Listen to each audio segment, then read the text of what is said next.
Hello. I'm so excited to have you here, Sol. My name's Sam. We're so excited to have you here for Office Hours Live.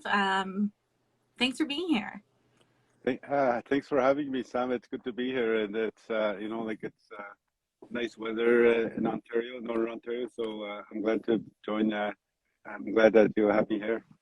Oh my gosh, it's truly, truly our pleasure. I think the way your content and what you talk about and how you share information is just so incredible. It really feels like someone in a political system that's like reaching out to everyday people as opposed to just speaking to like other political people. So that's just so cool to see and really something I wish more politicians were doing.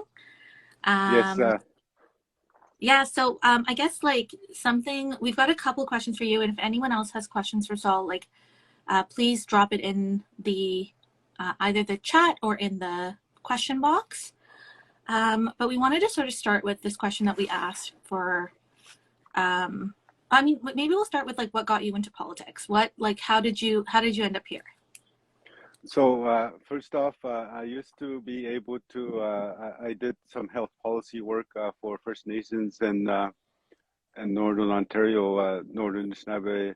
Nishnawbe-Aski Nation, and what I found out during that time, and I figured out and I learned how the system treated people, Indigenous people, First Nations people in Chinabeg and Northern Ontario, and I knew that it was oppressive, colonial, and there was a lot of unnecessary suffering and needless deaths that were happening, and I knew when we talk about health.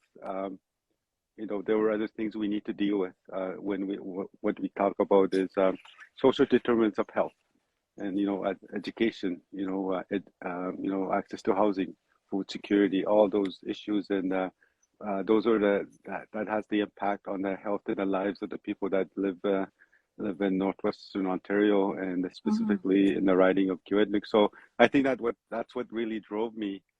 That's what really drove me to be able to go into politics. I think that's incredible. And something that I was mentioning to you, we had a quick chat right before this, is um, I'm always in awe of people who have experienced either presently, like anyone from the Indigenous communities in Canada, as well as folks whose ancestors were colonized and they had to leave countries to come here, who end up working within politics. Like I'm always sort of in awe because the more I learn about how this system is not set up for people who are racialized or like anyone who isn't like a straight cis white man, I'm more and more amazed of like what it must be like to be part of that system and the work that has to get done and showing up even though you know the system is inherently flawed. And I guess as like an Indigenous MPP and now like a candidate for the NDP, what's it like working within this like colonial framework? Yeah. Yeah, that's a good question, and I know that uh, uh, coming in as a First Nations, as an Anishinaabe, as an Indigenous person, coming into a system that I already knew that was never set up for us as First Nations people, as Anishinaabe, and I knew it was a colonial system to start. Like I knew that, Mhm. but I think it was important for me to be able to start. Um, uh, what's happening in the backyard of Ontario, what's happening in the backyard of Canada on how Indigenous people were being treated. And I think, that the truth telling stories that we have I spoke about the needless deaths, the unnecessary suffering that happened, and people paid in full. Even today, people pay in full with their lives because of Mhm. that system in there. And I think that's something that I was aware of, and I wanted to be able to provide that those truth telling stories. But it's not about me, trying to change a system.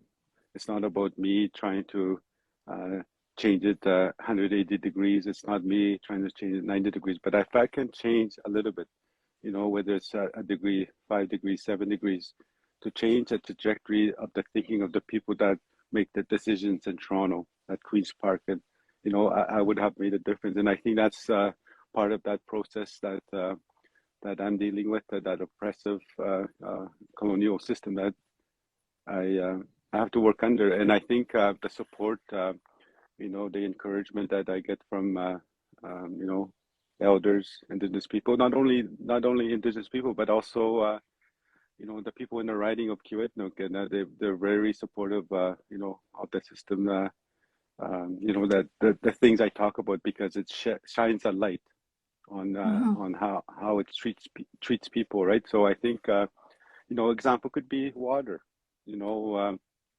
I always talk about water. I always talk about, how, even today I have 14 First Nations that have been on long-term boil water advisories. And like there's one community I always talk about, Nishnawbe-Aski. They're on their 28th year of long-term boil advisory. And where else in Ontario, where else in Canada is that acceptable? If that happened in Vancouver, if that happened in Toronto, if that happened in Mississauga, Ottawa, it would not be allowed.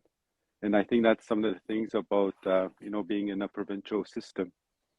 And, I struggle with that when they use jurisdiction as an excuse to be complacent, as an excuse not to do anything. So that's how oppression works. That's how colonialism works. And I think, I believe that, and because when you live in those conditions day in, day out on a daily basis, people that live there, just accept it as that's just the way things are, that it is normal, but it's not. And I think I bring those truth-telling stories about, how things are happening. And that's one of the things I try and do is to be able to kind of bring people together to become allies, to become, supporters of, it's about equality, it's about equity, right? It's about humanity at the end, because we are all the same. We are all, we want to be able to treat people equally. So I think that's the approach I take. Yeah, I think so. My educational background is actually in the health sector and like social determinants of health and public health policy and all that.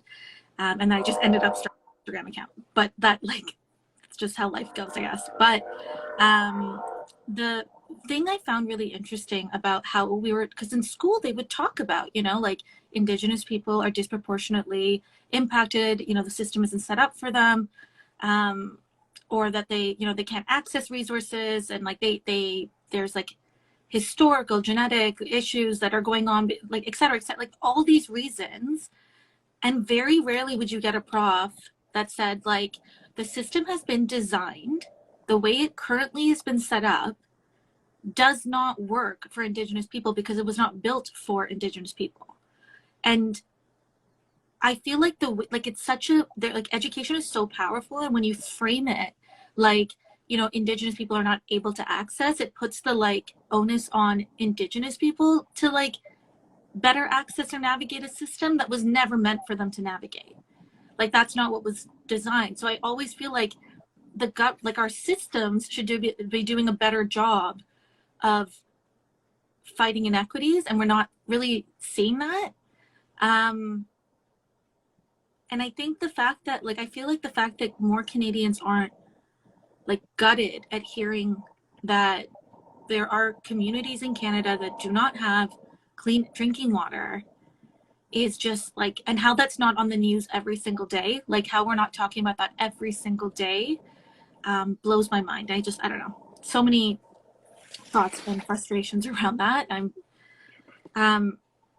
what when we talk about truth and reconciliation as a when the few moments that we generally focus around what the federal government is doing, but what is the provincial role here for truth and reconciliation? And then how do you feel the current government has done with that, with Ford's government, or any former governments, to be honest?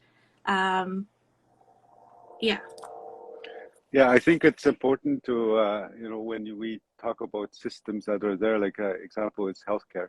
I know when I first came in, started working in health, I knew that, a lot of people told me that the systems that were there were broken. And the more I understood it, the more I looked at the system, the policies, the legislation, and the programming that was there. I knew that they weren't broken. Uh, but in fact, they were working exactly the way they were designed to, which is to take away the rights of the people that that are part of those territories, those lands. And for example, in far northern Ontario, we are so rich. We are so rich in land. We are so rich in the lakes, the waters, the animals. But when you go into a reserve, you know, you see the poverty, you see how it treats people. So, and I think that's one of the things I've been able to learn. And I think there are segments, there are sectors that we can start working on. And one of them is talking about health. When we talk about health system delivery, for example, there's First Nations that have a plan on how to transform the healthcare system. Transforming the healthcare system means basically taking ownership, taking the power and authority back to the communities the way it's been before. But also health transformation can mean, taking the provincial and the federal resources and run our own health system. And that's how transformation. And I think you can do reconciliation at the provincial level, at the federal level, taking those, that is real reconciliation. And I think that's really important. Like the province has a responsibility to be part of that reconciliation path. And right now they are not. And I see it happen. Programs, services, funding, they come and go. Governments, federally, provincial, they come and go. And they never talk about, self-determination. They never talk about self-governance. They never talk about land issues. They never talk about sovereignty to First Nations. And that's how oppression works, is when you talk about programs and services and have these photo ops and, make them look like as if they're doing something without really doing anything. That's how I see when I'm at the provincial legislature in Ontario. Over the past 4 years, obviously I'm running for office again. I'm not an MPP as we speak, but I'm seeking re-election. But it's just something that we need to be able to do, whereby we need to, we can be the ones reconciling. Reconciliation is a two-way street. And we cannot be the ones always trying to reconcile with our oppressors, with the colonizers. And it's so important that we need to be able to invest in the 94 calls to action, from the Truth and Reconciliation report, and we have to invest in those calls to action and put some resources behind them, and that's the only way we'll be able to change. And I think education is key as well. Education is so key.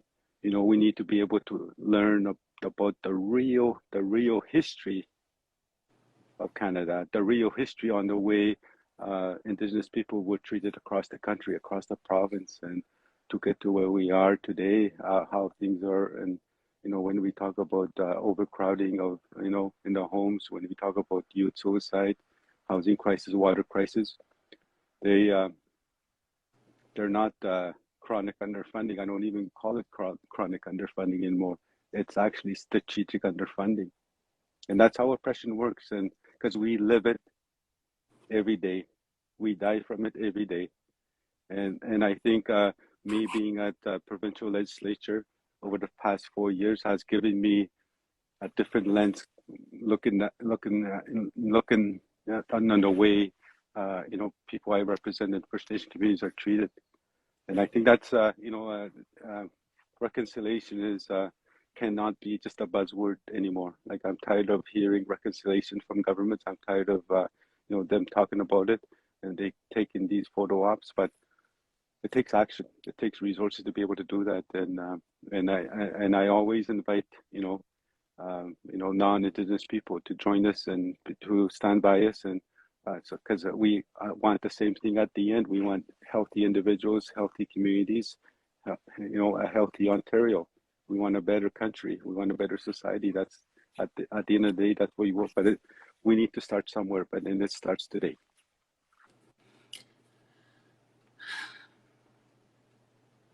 I think there's so much with what you just said that really resonates with me, and I feel like I'm so excited that you're here sharing that, so that we have the ability to keep sharing that and amplifying it. The role that something that our account tries really hard to do is remind people that they're part of, like you're here in Canada, and it's not just government and Indigenous people. Like, we have active roles to play as non-Indigenous folk.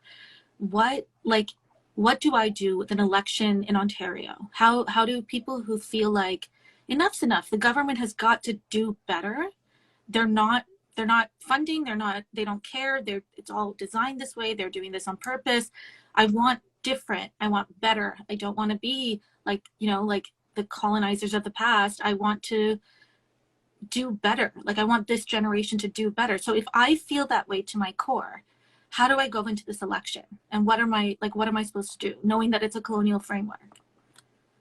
I think over the last number of years, last few decades, and we've had governments that have been able to be, like, say, the provincial election. The province has the opportunity to be part of the change. If they don't want to be part of the change, that's their problem. But I think it's, like the boil water advisories, like it's for people who will actually make the change. And I know our leader, Andrea Horvat, has talked about time and time again, we will do it, and we'll just send a bill to, the federal government, because we cannot continue to play that jurisdiction again. Like the governments continue to play jurisdictional ping pong on the health and the lives of Indigenous people in Northern Ontario. And we need to be able to step back and say, what's going on? And we need to be able to make that change. That there is change coming, but it starts today. We are part of whoever's listening, you are part of the change. We are part of the change, and it starts today. And I think that's really important especially with the elections happening. And I know that, and I think it's important too. Like, I know because of COVID-19, governments, both levels of government, federal government and provincial government, they're looking toward the north as part of the economic recovery. And we need to be able to, but the First Nations have to be part of the decision-making table. They need to be sitting at the table. They cannot be the menu. They cannot be just on the menu. And it's important that, because I just flew up north. I visited 3 First Nations yesterday, and I spent a whole day flying around and meeting people. But I saw the land that was out there in Northern Ontario. It's so vast. Kiiwetinoong riding is so vast. It's 95,000 square kilometers. We are so rich. We are so rich in land. We are so rich in water. We are so rich in lakes. The plants, the trees, the animals, everything that's there. We are so rich. But one of the things I always remind Indigenous people as well is that they are so rich in their ways of life, who we are as Indigenous people. They are so rich in in their the identity that they have, and the teachings that they have, because we've been here for thousands of years, and the government cannot, because without the land, who are we?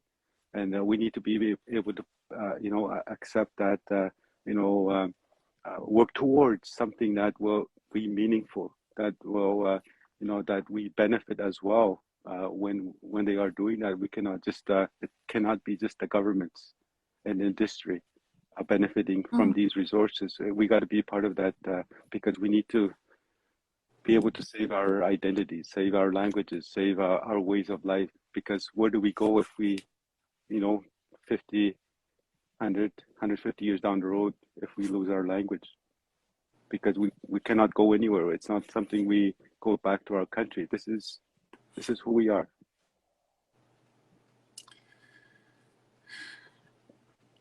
And I guess, I fully, for myself, I'll say, when I vote in elections, I think about the causes I care about. And I ask myself not what these parties are doing for me, but what they're doing for these causes or these people. Because causes really are just like, there are people behind those causes. There are people who are directly affected by it. And I go I know Black Lives Matter, and I want to see our policymakers that align with that. I see this like ongoing pattern of strategically, intentionally oppressing Indigenous communities within Canada, and I want to vote to ensure that there's something being done about that. I think about the fact that we're in a climate emergency and nothing, like our leaders are just like, never mind. So like I want to see something done about that, and that's how I end up voting. But often, I think we hear a lot around strategic voting, because I'll be totally honest with you, and our account has been like very open about this. We just like don't want Doug Ford to be elected again. Like we're good with that being done. And I guess if like, how do I show up to the polls? Like, what's your thoughts on strategic voting when you're writing? Is, you know, maybe what you want to vote isn't really a viable option in your riding, but like in order to keep Ford out of office, do we just vote strategically? Like, what am I supposed to do? I think it's important to vote where your heart, where your feelings are with when we want real change. And I think back and forth, you know, like, you know, provincially, we've gone, you know, conservative back to, you know, liberals, you know, we've been going back and forth. And I think, you know, like, I know, I'll tell you this much. I first got my running water in my home community in 1995. That's when I first got running water, 1995. And when they started creating these water sewer systems up in far northern Ontario, is that it was the feds that funded the treatment in the water sewer lines, and then and they wanted First Nations to fund, you know, that from the main line to the house, whatever the, you know, the you know, all the work that needs to be done in the house. They wanted First Nations to do that. Guess who came and paid for those? Is the province. And guess who was in government during that time? Is the NDP. So Wow. there's nothing stopping the provincial government to invest resources on reserve, enough playing of those politics, enough playing that jurisdictional ping pong I spoke about, because it's all about, you know, we are all part of Ontario. Sometimes I feel like we're not part of Ontario. Sometimes I feel like we're not part of Canada on the way we're treated, like, you know, as if, you know, like as if we're part of the fourth world. Fourth world I mean that by, you know, like we're in one of the richest countries in the world, and then we're living in third world conditions, and that's what I mean by fourth world. And we're treated like that, and we need to be able to come together as a nation and as nations, and you know, be able to address these issues. And I think, and that's what I mean by we gotta vote for, you know, for what we believe in, and that's change. That's reconciliation. That, you know, that is, you know, like we come together as every one of us that's here as human beings, because we're all the same at the end of the day. And so that is so important. Thank you so much. I think as we wrap up this, you know, discussion, I'd love to ask you just like, what do you feel like in an election right now? What do you feel like more of us should be talking about? What do you think more of us should be knowing about? Like, just, yeah, just, and like, I think another good question that we got in the community, like in the chat below, was if for people who are Indigenous or just like extremely oppressed by our governments and systems, who feel like they don't want to vote, what, you know, like we always say on our account, when you don't vote, it's a vote for the status quo. Like you're voting for what is existing to continue.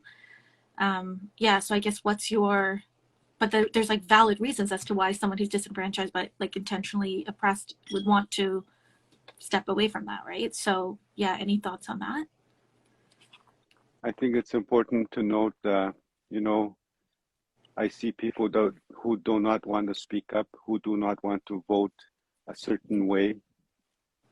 If you're sitting on the fence on an issue, especially that affects, for example, Indigenous people.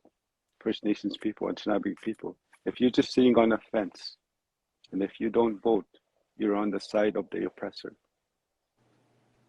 And I see it happen. The people that I work with, I see it, and when they don't speak up. And I think that's very important to note that we need to be able to again, like, come together as Ontario, as a province, come together as Canada, whereby people are treated equally. And right now, the systems that are there does not acknowledge, recognize the minorities that are there. All of us with color, sometimes they do not acknowledge us. The systems are there because this is not our system. This is their system. And people that come from other countries that are minorities, and also Indigenous people, First Nations, and Nishnawbe people. That's the way the system is. But that's that would be my comment on that. And if you don't want change, and if you're just sitting on the fence, No, I you gotta appreciate be. that. I really appreciate that. And anything on, like, as we wrap this discussion, on like what you hope voters, particularly young voters, but anyone really, should be paying attention to this election cycle, should be wary of, should be excited for. Like, elections are stressful, but they're also an opportunity for real change. And maybe that's not snap your fingers and things are better, but it could be better than the way it is right this second. And I'm hopeful,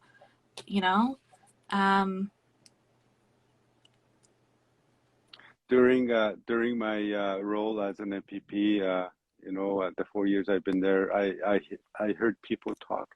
I heard the government, the ministers, the premier talk, and sometimes, there were times I thought, you guys sound so good that I want to walk across and become, a minister, whatever, right?